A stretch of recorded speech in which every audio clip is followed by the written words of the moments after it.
হসপিটালের কাছে চলে এসেছি। মেডিকেল হসপিটালের আশেপাশে ভিডিও করা নিষেধ।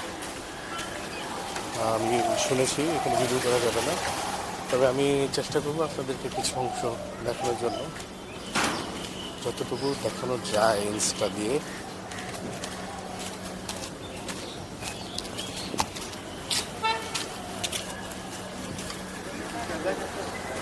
দেখতে পাচ্ছি এই হচ্ছে হসপিটাল, এই হচ্ছে হসপিটালের গেট।